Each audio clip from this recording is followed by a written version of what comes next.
안녕하세요, 제스캣입니다. 월 1000만원 순수익을 만드는 가장 현실적인 구조. 지난주 노동소득, 자본소득, 사업소득 중에서 제가 시작점을 어디 찍었고 그때부터 어떤 구조로 확장해 나가고 있는지 현재 진행형 파이어족인 제 재테크 포트폴리오를 공개해 드렸었죠. 이야기 이어나가 볼게요. 이 선택의 승패를 결정하는 것은 나보다는 돈이 어떤 속성을 가지고 있는지, 남들이 뭘 좋아하고 뭘 원하는지에 달려 있어요. 제스캣 홈메이드 머니. 제가 스마트 스토어를 하면서 팔았던 아이템 중에서 패브릭 포스터라는 게 있었어요. 그림이나 사진을 인쇄한 천인데 포스터처럼 벽에다가 걸 수 있는 거죠. 그때 마침 유행이 시작됐던 참이어서 수요, 즉 검색 키워드량은 많은데 이걸 파는 곳이 그렇게 많지가 않았어요. 디자인이나 퀄리티도 그저 그랬고요. 일단 수요 대비 공급이 부족하니까 돈이 될 수 있는 여건은 갖춰졌고, 제가 또 미대 나온 여자잖아요. 제가 강점까지 가지고 있는 분야이기 때문에 와, 이거 내가 먹을 수 있겠다 하면서 예쁜 디자인을 잔뜩 해서 이제 스마트 스토어에 올려놨단 말이에요. 근데 그때 저희 아빠가 그러시는 거예요. 왜 노란색 꽃, 해바라기 같은 거를 현관에다가 걸어두면 재물운을 좋아지게 한다고, 돈을 불러들인다고 해서 사람들이 좋아한다는 거예요. 그러니까 너도 해바라기를 한번 해봐라 라고 하시는데, 솔직히 저 해바라기 안 좋아해요. 아니, 꽃 중에서 해바라기가 뭐 그렇게 예쁜 꽃은 아니잖아요. 그리고 돈 들어온다 뭐 그런 거 다 미신인데 내가 쪽팔리게 어떻게 그런 거를 하냐. 아빠도 그런 거 믿지 말라고 막 그랬다가 시간이 지나도 제가 해놓은 게 너무 안 팔리니까 뒤늦게서야 해바라기 디자인을 몇 개 추가했어요. 그런데 여러분, 제가 패브릭 포스터라는 걸 파는 전체 기간 동안 매출의 90% 이상이 그 해바라기에서 나왔습니다. 전체 70종이 넘는 디자인이 있었고 해바라기는 그 중에 4종류밖에 안 됐었는데도 그랬어요. 제가 아무리 미대를 나오고 수준 높은 안목과 취향을 가지고 있어도 저랑 같은 걸 좋아하는 사람은 극소수일 뿐이죠. 대부분의 사람은 뭘 좋아하는지 아세요? 돈을 좋아합니다.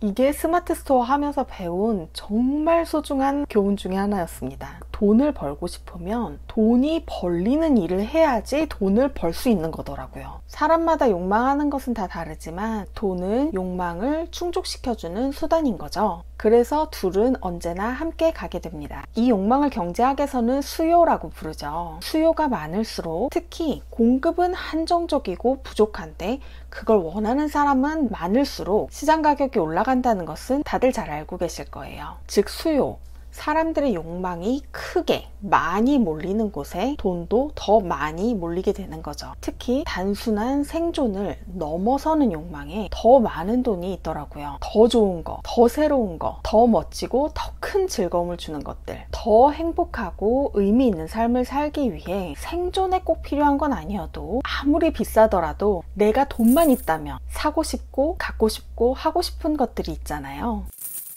그러면 욕망이 어디에 얼마나 쏠려 있는지는 어떻게 알 수 있을까요? 제가 지난주 영상에서 스마트 스토어 키워드 광고 전략으로 혼자서 월 수익을 500만 원 넘게 만들었었다는 걸 보여드렸었죠. 이 키워드라는 게 뭐냐면 여러분들께서 네이버 검색창에 입력하는 검색어를 말합니다. 사람들은 뭔가 관심 있고 궁금한 게 있으면 검색해 보게 되죠. 쇼핑할 때는 뭔가를 사고 싶기 때문에 검색하게 됩니다. 즉, 검색 키워드를 통해서 사람들이 요즘 뭘 좋아하고 뭘 사고 싶어 하는지 알 수 있게 되는 거죠. 키워드를 분석해서 수요만큼 현재 시장의 공급이 미치지 못하는 아이템을 찾아내서 파는 것이 키워드 광고의 기본 원리입니다. 이 수요라는 게 계속해서 변하기 때문에 키워드 광고 전략에는 언제나 기회가 생기게 되죠. 부동산 투자 예를 들어볼까요? 여러분, 부동산은 입지가 전부다 이런 말 들어보셨죠? 이 입지는 생존 이상의 욕망의 요소들로 구성되어 있습니다. 예를 들어서 출퇴근하기 편리하고 가까우면 좋겠다. 이게 부동산 입지의 5가지 요소 중에 가장 첫 번째, 일자리, 두 번째, 교통이고요. 우리 아이들이 다닐 학교가 성적도 좋고 주변에 학원도 많이 있으면 좋겠다. 이게 세 번째 요소, 학군입니다. 또 근처에 먹고 쇼핑하고 즐길 거리가 많으면 좋겠다. 이게 네 번째, 상권이고요. 산책할 공원도 있고 주변 자연 환경이 아름답고 쾌적하면 좋겠다. 이게 5번째, 환경입니다. 단순히 들어가서 살 집이 아니라 좋은 환경에서 살고 싶은 욕망이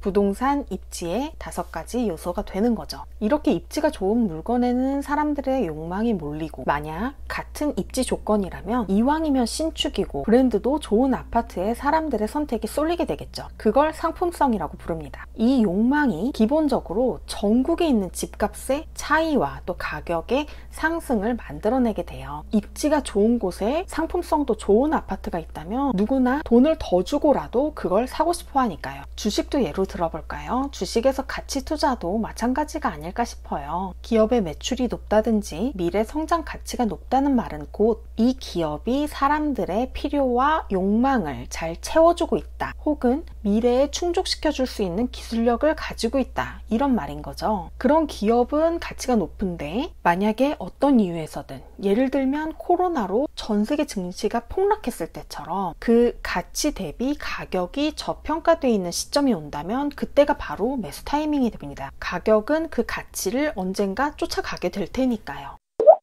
그래서 우리가 돈을 벌려면요, 첫 번째, 더 많은 사람들이 원하는 것을 주는 사람이 되어야 한다는 거. 두 번째, 그러려면 사람들이 뭘 원하는지를 드러내는 지표가 뭔지, 그걸 어떻게 읽는지 그 방법을 배워서 알아야 한다는 거죠. 사업이나 장사를 한다면 검색 키워드, 트렌드를 통해서 지금 현재 사람들이 뭘 원하고 사고 싶어 하는지를 아는 것이 중요할 거고요. 투자라면 입지, 상품성, 성장성 같은 지표들을 읽을 줄 알아야 하고, 그것들이 만들어내는 가치 대비 가격이 저평가되어 있는 시점과 물건을 선택해서 매수하는 것이 수익을 내는 방법이 됩니다. 바로 이 2번 때문에 사업과 투자가 열심히만 해서 될 일이 아니라 공부를 해야만 얻을 수 있는 소득이라고 말씀드렸던 거예요. 근데 이건 지금 모른다고 걱정하실 필요가 전혀 없어요. 배우면 되는 문제니까요. 진짜 문제는 1번입니다. 더 많은 사람들이 원하는 것을 해야 돈을 벌 수 있는데, 시작점을 찍는 많은 분들이 여기서 착각을 하세요. 바로 내가 좋아하는 일을 해야 한다, 그걸 해서 돈을 벌 수 있다는 착각입니다. 그래서 퇴사해서 혹은 부업으로, 창업으로 돈을 벌려고 할 때 내가 뭘 하고 싶은지를 그렇게 깊게 고민을 하세요. 그리고는 나는 뭘 좋아하는지 모르겠어, 나는 하고 싶은 일이 없어, 이러면서 좌절하거나 포기를 하시는 거예요. 당연히 저도 그랬습니다.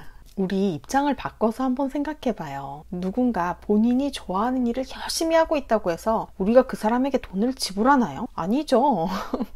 우리는 그 사람이 뭘 좋아하는지 관심조차가 없습니다. 그게 설령 굉장히 좋은 거, 나한테 이득이 되는 일이라고 할지라도 말이에요. 아까 패브릭 포스터 이야기를 드렸었지만 제가 단순히 좋아하는 것만을 한 것도 아니었어요. 저는 미술을 전공했고 전문성이 있었잖아요. 그러니까 그때 저는 이 사람들아, 그렇게 촌스러운 거 좀 사지 마시고요, 내 말을 듣고 이게 진짜 예쁜 거니까 이걸 사세요 했었던 거죠. 이게 바로 함정이에요. 좋아하는 것에 전문성까지 갖고 있다면 이 함정에서 빠져나오기가 굉장히 어렵습니다. 사람들은 그런데 돈을 쓰지 않거든요. 내가 좋아하는 거, 내가 원하는 걸 상대방이 줬을 때 사람은 돈을 냅니다. 내가 가지고 있는 문제를 해결해 주거나, 나를 돈 벌게 해주거나, 나에게 이득이 되고 즐거움을 주고 편안함을 주는 것들에 사람들은 돈을 내게 되는 거예요. 그런데도 많은 분들이 남이 좋아하는 것이 아닌 내가 좋아하는 것, 내가 이미 갖고 있는 것, 혹은 내가 옳다고 믿는 것에서 시작점을 찍어서 돈을 벌려고 하다가 많은 경우 실패하고 맙니다. 저는 제 전문성과 좋아하는 것의 함정에 진짜 오래 빠져 있을 뻔했는데,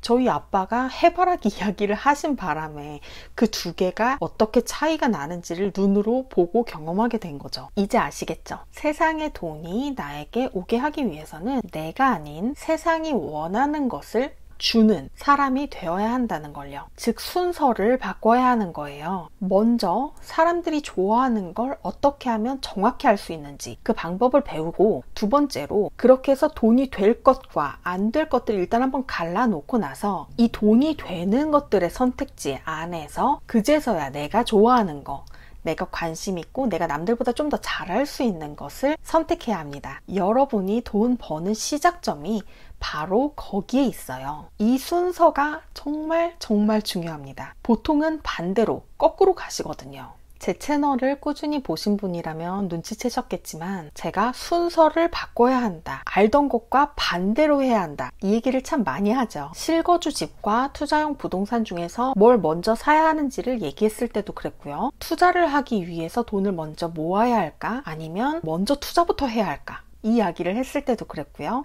무엇보다 저 스스로 부와 경제적 자유를 이루기 위해서 일단 먼저 파이어족이 된 사람이고요. 우리가 그동안 상식적이고 합리적이라고 믿었던 순서가 사실은 우리를 자본주의의 피라미드 그 가장 아래 칸에 묶어두기 위한 거짓말이었다면 여러분 어떻게 하시겠어요? 생각과 행동의 순서를 바꾸는 것만으로도 해결되는 문제가 정말 많다는 게 돈을 공부하면서 가장 많이 들었던 생각이에요. 약간 어이없을 정도로 단순하더라고요. 그냥 순서만 바꾸면 됩니다. 다음 영상에서 이 이야기를 또 이어가 보도록 할게요. 구독과 좋아요, 알림 설정 해주신 모든 분들 항상 진심으로 감사드립니다. 영상을 끝까지 봐주신 제쌤 여러분, 오늘도 정말 멋진 하루가 되실 거예요. 저는 다음 영상에서 다시 뵙겠습니다. 감사합니다.